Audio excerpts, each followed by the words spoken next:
नमस्कार दोस्तों, welcome back to our YouTube channel. मेरा नाम है ज्योति। जैसा कि आप जानते हैं कि मैं आपको इस यूट्यूब चैनल पर विद्याज्ञान स्कूल के एंट्रेंस एग्जामिनेशन की प्रिपरेशन करा रही हूँ। तो दोस्तों, मैं लेके आई हूँ आपके लिए जीके की क्लास। तो शुरू करते हैं बिना किसी देरी के। Let's move to our slides. तो शुरू करते हैं आज की हमारी जीके क्लास। तो आज का हमारा पहला प्रश्न, भारत का प्रथम तेल शोधन संयंत्र कहां पर स्थित है? भारत का प्रथम तेल शोधन संयंत्र कहां पर स्थित है? तो मैं बता दूं, भारत का प्रथम तेल शोधन संयंत्र जो कहां पर है वो है हमारा डिगबोई। कहां पर है? डिगबोई। ये कहां पर है?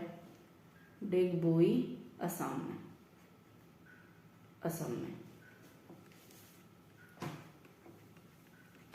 अगला प्रश्न, बढ़ते हैं हमारे अगले प्रश्न की तरफ। अगला प्रश्न है, भारत का प्रथम न्यूट्रॉन रिएक्टर कामिनी कहां पर स्थित है?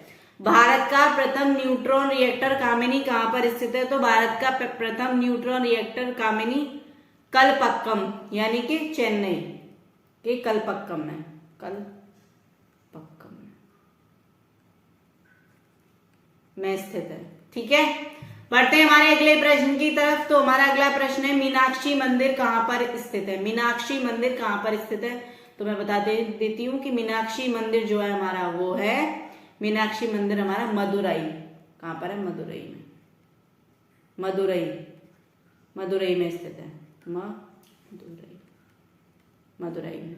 ठीक है, बढ़ते हैं हमारे अगले प्रश्न की तरफ। विश्व का सबसे बड़ा नदी द्वीप माजुली असम के किस जिले में स्थित है? विश्व का सबसे बड़ा नदी द्वीप, नदी से बना हुआ द्वीप असम के किस जिले में है? तो मैं बता दूं, विश्व का सबसे बड़ा नदी द्वीप माजुली असम के पातालपुरी जिले में है। कौन से जिले में है जी? पातालपुरी।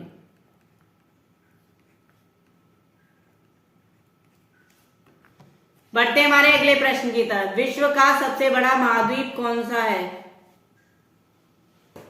महाद्वीप, महाद्वीप कौन सा है? महाद्वीप कौन सा है? तो विश्व का सबसे बड़ा महाद्वीप है आपका एशिया। एशिया विश्व का सबसे बड़ा महाद्वीप है।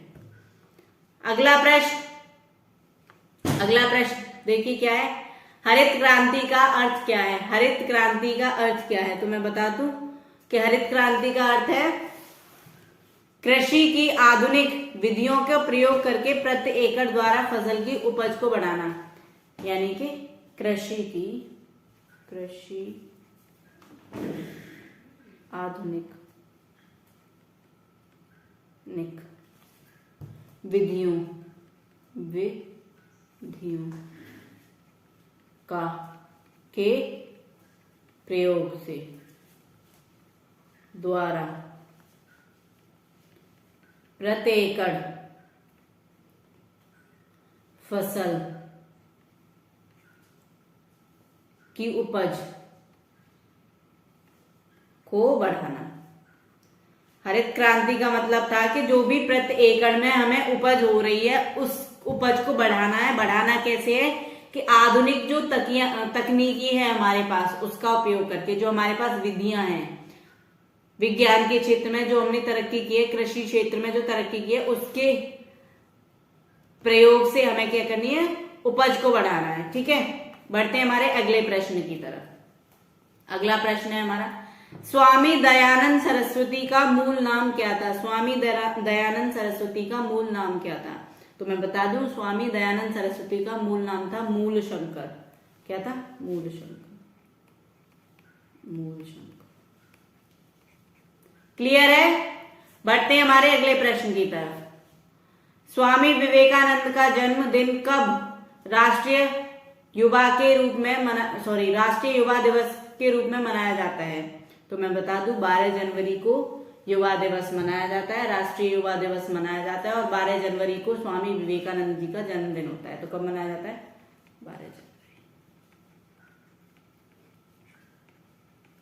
12 जनवरी को। अगला प्रश्न, कन्याकुमारी में रॉक मेमोरियल शैल स्मारक को किसकी स्मृति में समर्पित किया गया है? यानी कि जो कन्याकुमारी में रॉक मेमोरियल है वो किसकी मेमोरी में बनाया गया है? किसकी मेमोरी में बनाया गया है? तो वो बनाया गया है हमारे स्वामी विवेकानंद जी की मेमोरी में। स्वामी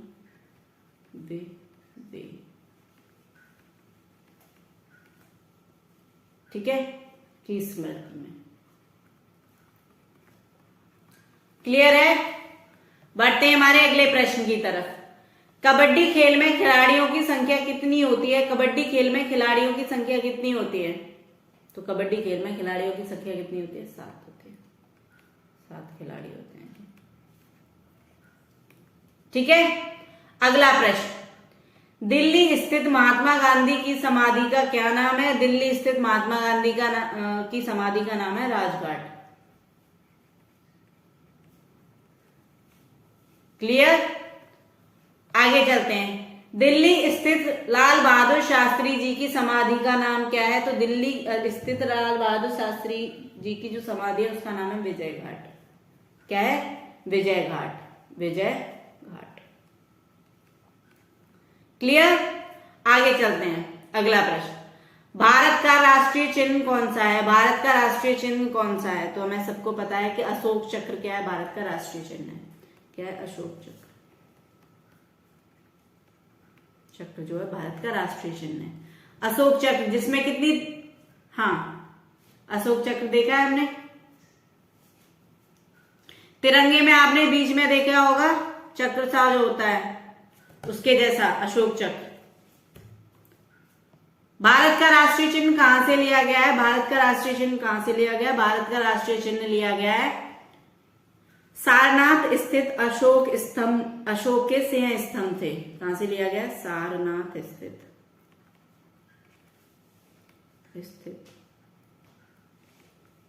अशोक के सिंह स्तंभ से। स्तंभ। क्लियर है? ओके, बढ़ते हैं हमारे अगले प्रश्न की तरफ। मादा एनाफ्लीज मच्छर के काटने से कौन सा रोग होता है? मादा एनाफ्लीज मच्छर के काटने से कौन सा रोग होता है? तो मादा एनाफ्लीज मच्छर के काटने से जी मलेरिया होता है। कौन सा रोग होता है? मलेरिया होता है। क्लियर? आगे बढ़ते हैं, अगला प्रश्न। अगला प्रश्न आप देखिए, फलों को पकाने में कौन सी गैस उपयोग में लाई जाती है? तो फलों को पकाने में कौन सी गैस उपयोग में लाई जाती है? एक गैस होती है जिसको हम बोलते हैं एथिलीन। एथिलीन जो फलों को पकाने के लिए उपयोग में लाई जाती है। एथिलीन। एथिलीन गैस जो है वो फलों को पकाने के लिए उपयोग में लाई जाती है। क्लियर है? फिल्म अभिनेत्री दिव्या भारती की मृत्यु कब हुई थी? वैसे इतना महत्वपूर्ण तो नहीं है, लेकिन फिर भी हम बता देते हैं कि 6 अप्रैल। ये नहीं पूछा जाएगा। 1993। कभी कभी सिनेमा से रिलेटेड भी प्रश्न आपसे पूछ लिए जाते हैं। ठीक है, अगला प्रश्न। एकमात्र ग्रह कौन सा है जो अपनी धुरी पर पूर्व से पश्चिम घूमता है? एकमात्र ग्रह कौन सा है जो अपनी धुरी पर पूर्व से पश्चिम घूमता है? इसका मतलब मुझे पता हो गया कि बाकी के ग्रह जो होते हैं वो कैसे घूमते हैं? पश्चिम से पूर्व घूमते हैं। कैसे करते हैं? घूर्णन कैसे होता है उनका? वो पूर्व से पश्चिम से पूर्व घूमते हैं। बाकी के ग्रह पश्चिम से पूर्व। तो हमारी पृथ्वी कैसे घूमती है? पश्चिम से पूर्व।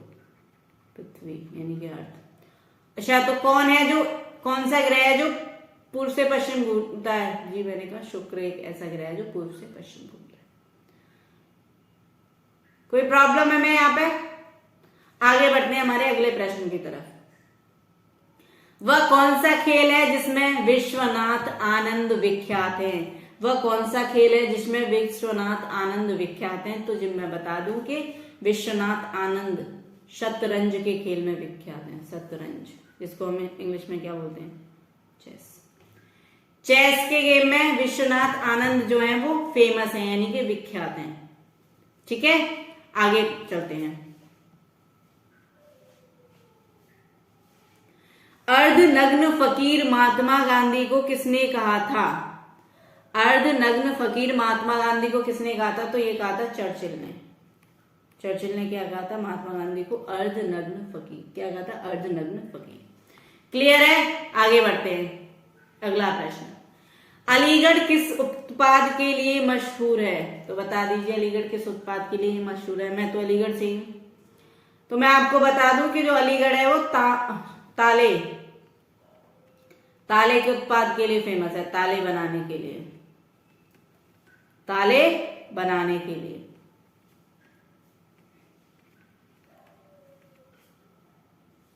ठीक है, क्लियर है? आगे बढ़ते हैं। आगरा की जामा मस्जिद का निर्माण किसने कराया था? आगरा की जामा मस्जिद का निर्माण किसने कराया था? तो किसने कराया था? शहजादी जहां आरा बेगम ने। किसने कराया था? शहजादी जहां आरा बेगम।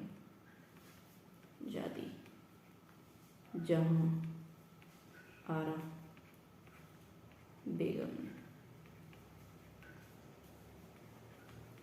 क्लियर है? अगला प्रश्न, आगरा की स्थापना किसने की थी? आगरा की स्थापना किसने की थी? तो मैं बता दूं आपको, आगरा की स्थापना की थी हमारे सिकंदर लोधी ने। किसने की थी? सिकंदर लोधी ने।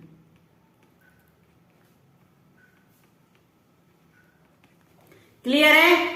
अगला प्रश्न, बक्सर का युद्ध हुआ जिसके परिणाम स्वरूप अंग्रेजों का बंगाल, बिहार और उड़ीसा पर अधिकार हो गया, कब हुआ था? तो ये हुआ था 1764 ईस्वी। क्लियर है? ओके, तो दोस्तों ये थी हमारी आज की क्लास। तो मिलते हैं हम अगली क्लास में। तब तक के लिए हमारी वीडियोस को लाइक कीजिए, शेयर कीजिए, जिससे कि ज्यादा से ज्यादा बच्चे हमारी क्लासेस का फायदा उठा सके। और हमारे चैनल को सब्सक्राइब कर लीजिए, बेल आइकन प्रेस कर दीजिए, जिससे कि मेरी जब भी क्लास आए सबसे पहले आपको नोटिफिकेशन मिल जाए और आप अपनी तैयारी मजबूत कर सकें। तो मिलते हैं अगली क्लास में, तब तक के लिए जय हिंद, जय भारत।